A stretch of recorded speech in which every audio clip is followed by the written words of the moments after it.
9 movies, multiple traps, pounds of flesh and blood, and countless victims. Let's talk about and rank the 6 killers behind the Saw films.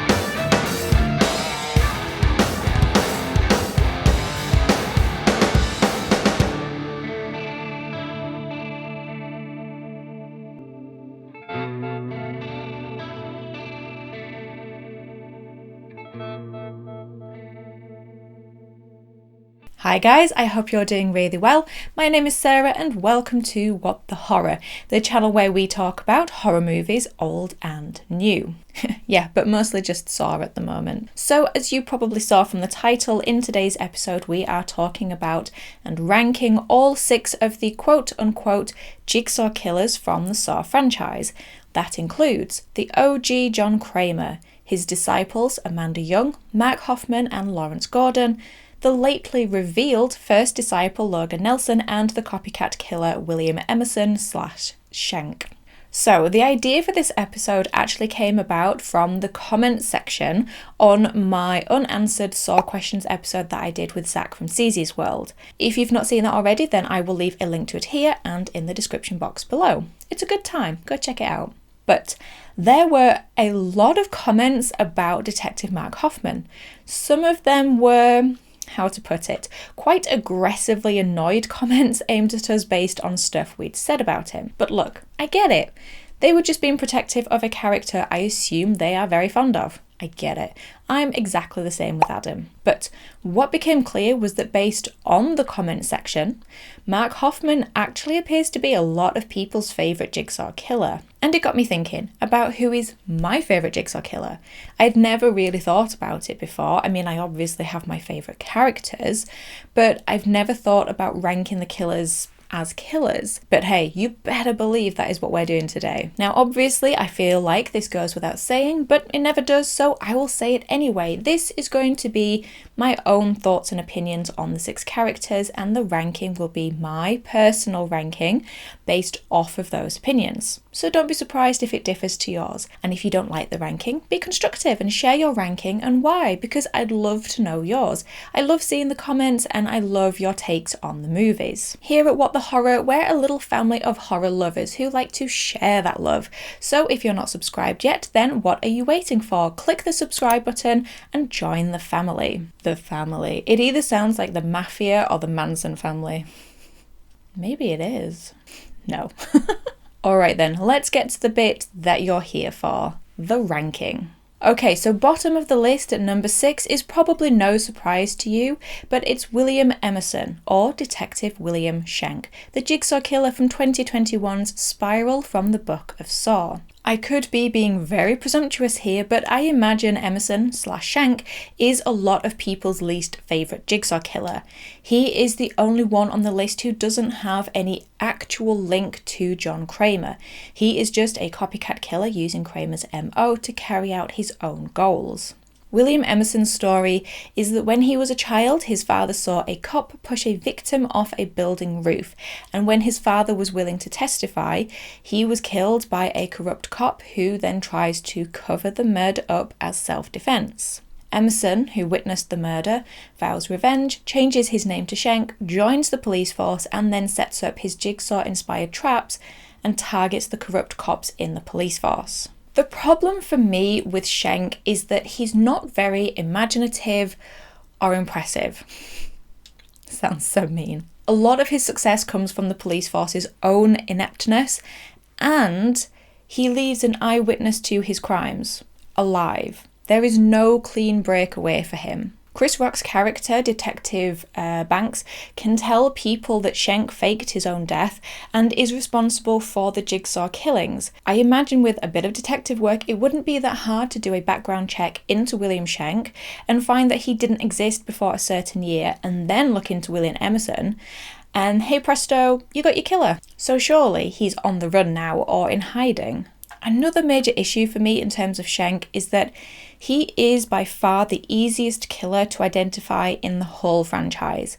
His identity is basically signposted when he asks to borrow Banks' phone, and then when he is supposedly killed off screen, with the audience never seeing his death. It means when we get to the big killer identity reveal at the end of the film, it's less, no way, more, well, yeah, of course. The problem is, we've seen this reveal so many times that it needed to do more. Even Hoffman and Amanda's reveals were pretty shocking, but the ending of Saw with Jigsaw's reveal is just too iconic that this one just pales in comparison. Schenk also doesn't follow Jigsaw's teachings. All of his work is just based off of personal vengeance. Number 5 is going to be Logan Nelson, the Jigsaw killer from the 2017 Jigsaw. Logan Nelson is an interesting one because he's low down on the list, yeah, but that doesn't mean I'm not a fan of his. The problem with Logan is that he was just never given the time to develop. Now, my enjoyment of Logan differs greatly on whether I look at him as Logan Nelson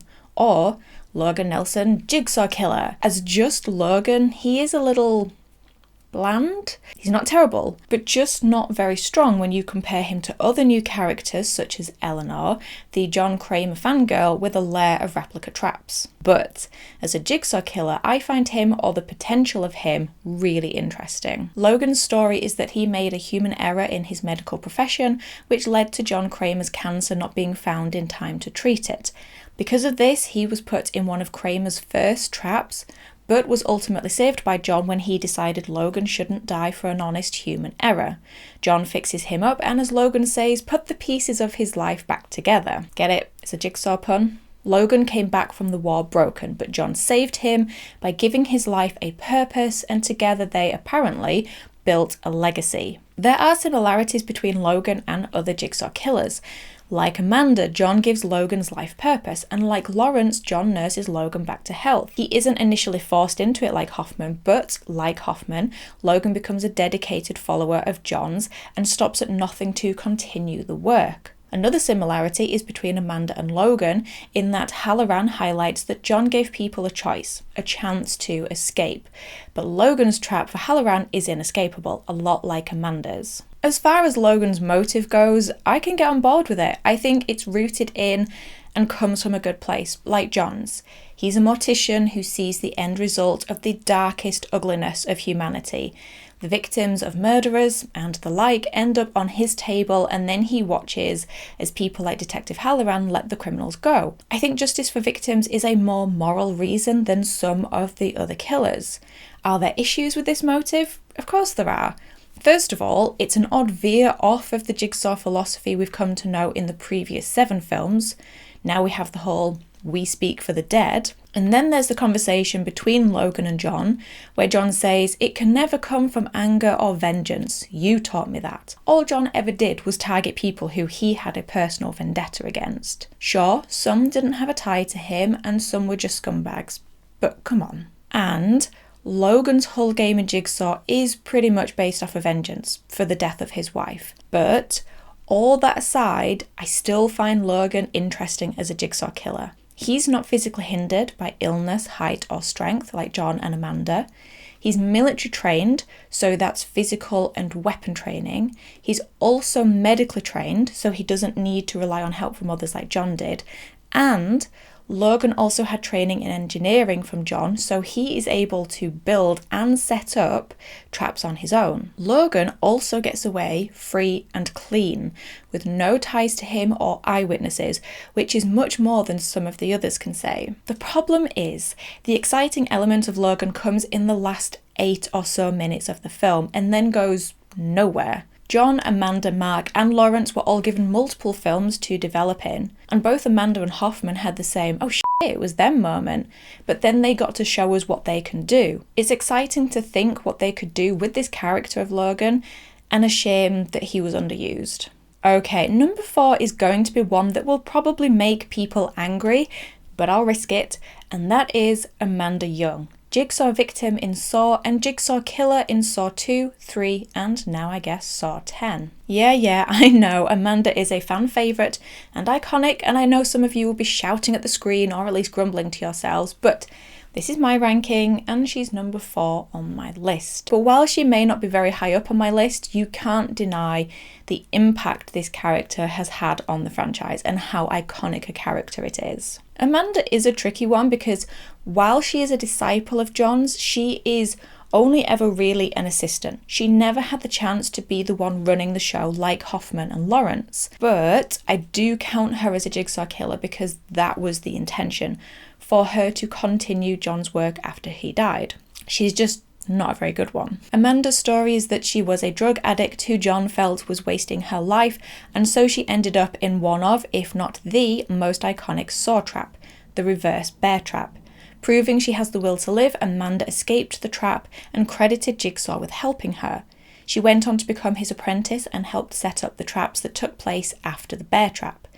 But unlike Hoffman and Lawrence, Amanda went a bit rogue and rigged the traps to be unwinnable. So in terms of a Jigsaw killer, in my opinion, Amanda is actually one of the worst. She appears to have not actually learned anything from John's so-called philosophy, and instead just seems traumatized by the whole thing. And as the films go on, we see her state of mind weaken as she becomes more and more unstable. Her attachment and later obsessive reliance on John are seated in what can only be described as Stockholm Syndrome. And while she genuinely seems to care for him, Amanda doesn't believe in John's philosophy that you can change people through the traps. So she's the least likely to actually carry on his legacy well and how he wants it to be done, which I feel is a basic requirement of a Jigsaw disciple and killer. Amanda is instead basically just a murderer. Yeah, according to her, killing Adam is supposed to be a mercy killing, but other than that, it's just right out murder. She rigs the trap so the victims have no chance of escape.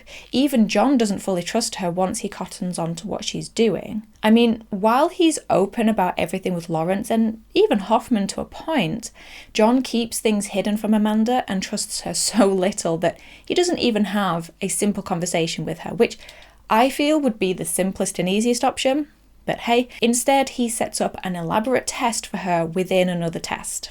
I think I should point out though that as a character, I do find Amanda interesting. She's one of the most tragic of the franchise who always just seems to end up in situations where she's trapped in them. I mean, she's in a literal trap, but then she's trapped in tragic circumstances because of her relationship with Cecil, and then later on Hoffman blackmails her because of that same event, her involvement in John and Jill losing their unborn baby. This traps her in a situation that brings about her downfall. And that's another thing, Amanda isn't exactly subtle as a killer. The police know of her involvement, even if she hadn't died and did want to carry on John's legacy. She would have always been in hiding, always on the run. Plus, she killed Adam, so, you know. And number 3, we have what seems to be a lot of people's favourite, and that is Detective Mark Hoffman, the Jigsaw killer of Saw 4, 5, 6, and 7. Okay, so look, yes, Mark Hoffman is number 3 on my list. However, that doesn't mean I don't think that he's absolutely awesome as a Jigsaw killer. John Kramer may be the OG and the face we think of behind the name, but Mark Hoffman is the person who spent the longest time as the Jigsaw killer, in terms of films, not necessarily timeline, and is probably the most ruthless and prolific killer. Mark's story is that he was a respected cop whose sister was killed by her boyfriend Seth Baxter. After this, Mark changed and his life went a bit off the rails, and he was eventually assigned to the Jigsaw case. After Seth Baxter was released from prison on a technicality, Hoffman has the idea to murder his sister's killer, but to make it look like just another Jigsaw killing. John Kramer doesn't take kindly to this copycat killer and gives him an ultimatum: either become an apprentice or have his crimes revealed. Hoffman is, I believe, the only Jigsaw killer to have been forced into the situation. But Hoffman has one of the most interesting story arcs as he goes on to become a very dedicated apprentice. He's wary of Amanda and warns John that she shouldn't be trusted and competes with her to be John's successor, and he stops at nothing to continue John's work after he has died. I think it's unclear as to whether or not Hoffman believes in John's teachings or if he is just dedicated to carrying out the traps as a form of vengeance and or personal pleasure, but he is dedicated to it. As a jigsaw killer, he's definitely more ruthless than John, but still gives his victims a choice and a chance to win the trap, unlike Amanda. Despite his ruthlessness though, what's interesting about Hoffman is that on a few occasions you see him almost struggle with facing the deaths he's causing. I mean, for Seth Baxter, Peter Strahm and Jill Tuck, he literally turns his face away so he doesn't have to watch. He's more complex as a character than it can seem on the surface. Like Logan Nelson, Mark Hoffman is a very intelligent person and outsmarts the police force and the FBI for quite a long time. And it's not just the police he outsmarts, he does it to Amanda as well. And, like Logan, he's physically strong, police trained, and capable of building and setting up traps on his own without assistance. Something neither Amanda nor John could do. But he can be outsmarted in return.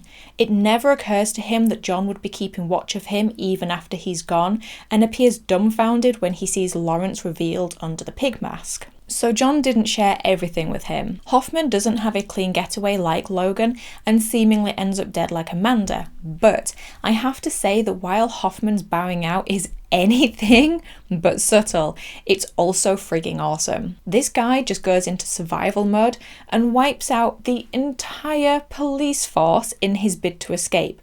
And that brute force contrasts perfectly in Saw 7's ending with Lawrence Gordon's calm, collected approach. But like a lot of the Jigsaw killers, Hoffman brings about his own downfall by killing John's wife, Jill Tuck.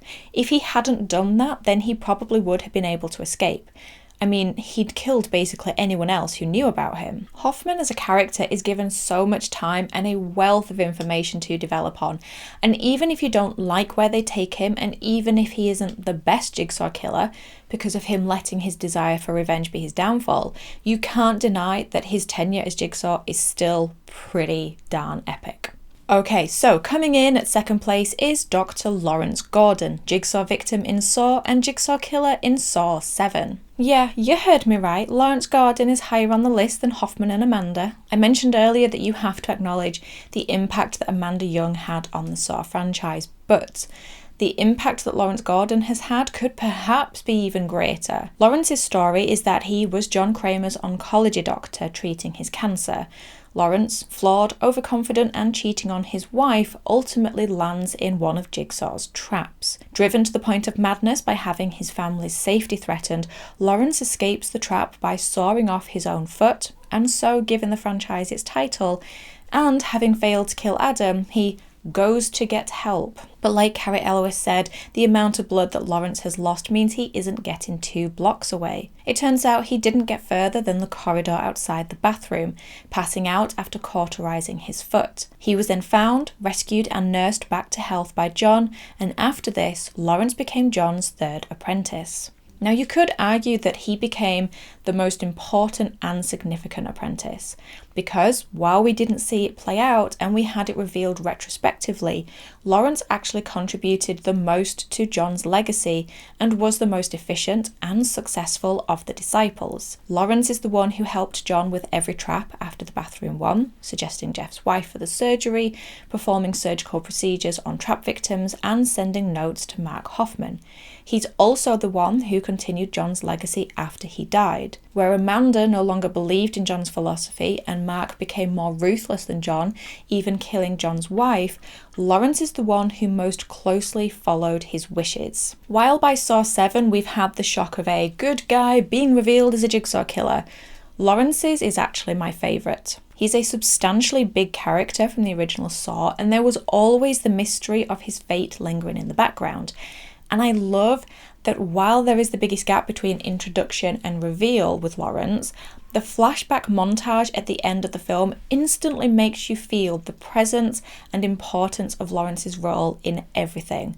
It's so fun to learn that everything we've watched and seen unfold had Lawrence hidden in the shadows without us even knowing. I suppose, yes, you could argue that, like Schenk, Lawrence's involvement was slightly signposted as soon as he appeared at the support group doing his sinister clap and glare, but Where Lawrence differs is that he is an already established character and one we care about seeing. Whether or not the surprise is ruined, the fun is still there. For me anyway. I also think it's an interesting character arc. I mean, back when the original Saw was released, there were audience members that genuinely suspected Lawrence of being involved in the trap. He was a shifty red herring for the story, whether intentional or not. And now, here he is actually a part of the Jigsaw traps. And in the original Saw, Lawrence goes from calm, together and logical to crazed, scared and almost acting like a wild animal. That breakdown in sanity isn't going to be something easy to come back from, and we see in Saw 7 that Lawrence is changed from it. And yet, he maintains that signature calm confidence that we saw in the original film. For a film that isn't, how can I put this kindly, exactly the strongest in the franchise or as a movie overall, I think that their handling of Lawrence Gordon's character is simply beautiful. And I love that calm, effortless badassery that Lawrence has. I mean, while Amanda is running around emotionally broken and vulnerable, and Mark is just bulldozing his way through the city like the Terminator, Lawrence is just chill. He's just observing it all unfold, watching the other disciples bring about their own downfall. And he bests and puts an end to the most prolific killer in the franchise. John Kramer himself calls Lawrence his greatest asset, and that his work over the years wouldn't have been possible without him. And you can't argue with the big guy. Speaking of the big guy, in number 1, it's obviously the OG himself, John Kramer, the Jigsaw killer of Saw, Saw 2 and Saw 3, and creator of the Jigsaw legacy that runs through the entire franchise. Let's be real, there is no besting the OG. John Kramer is the Jigsaw killer that the entire franchise revolves around. He's the face of Jigsaw and one of the most iconic and recognisable aspects of the films. John Kramer started it all. He designed Billy the Puppet, he designed the iconic traps, and he began the Jigsaw philosophy. John's story is that he and his wife Jill Tuck lost their unborn child when a drug addict raided Jill's place of work. This broke their marriage, and soon after John was diagnosed with terminal cancer. When all hope seemed lost, John then tried to end his own life, but against the odds, he survived, and in doing so, found a new appreciation for what life he had left. This is what then leads him to become Jigsaw, his intention to find and rehabilitate those that he believes waste their lives, ungrateful for what they have, and by placing them in the traps, teaches them to discover the will to live and to see the value in life. Now, while there is some sense and some good intentions in his reasoning, John Kramer is hypocritical on multiple occasions, and while he finds murder abhorrent, is pretty much a murderer himself. I don't care what Lawrence says. Actually, technically speaking, he's not really a murderer. John is a murderer. Yeah, sure, the victims technically hurt themselves or others and caused their own deaths through their own inactivity, but they weren't put in those traps by themselves, were they, John? Whether you agree with his philosophy or not, and whether you consider him a murderer or not,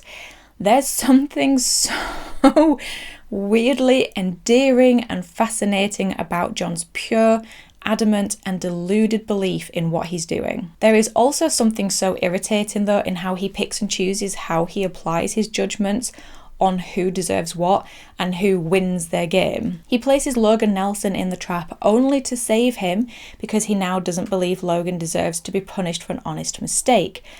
But yet he'll put Jeff in the trap as punishment for what? Grieving at the death of his son at the hands of a hit-and-run driver. And he leaves Adam to die in the bathroom despite the fact that he wins his game, which was to survive past 6, which he does, but he saves Lawrence, who failed his game, which was to kill Adam. But in spite of all that, John Kramer is one of the best villains in horror. He's a delight to have on the screen, and just a fascinating and complex character. A lot of his likability is in how well he was originally written, but also because of Tobin Bell's performance of the character. This is a guy who is Shakespearean trained and took this role so seriously that in the original Saw, instead of using a dummy, Tobin laid on the floor perfectly still for hour upon hour and day upon day. You can tell Tobin isn't here just to pick up a paycheck. He delivers in each film, no matter how silly the role becomes. Plus, this ranking is for how good a Jigsaw killer they are, and no one is going to be a better Jigsaw killer than the original. No one will believe in John's philosophy better than he does himself. So there you go, my personal ranking of the 6 Jigsaw killers. I'm sure some of you will disagree with it, but if you do, then let me know what yours would be and why. And if you agreed with my ranking, then let me know your thoughts on your favourites, or least favourites for that matter. If you found me through this episode and love Saw, then don't forget to check out my other Saw content. I will leave a link to the Saw playlist here, and don't forget to hit that subscribe button so you don't miss out on any future Saw content, or any other content for that matter. But in the meantime, thank you as always for stopping by. I really do appreciate it. Take care of yourselves, and I will talk to you in the next episode. Bye.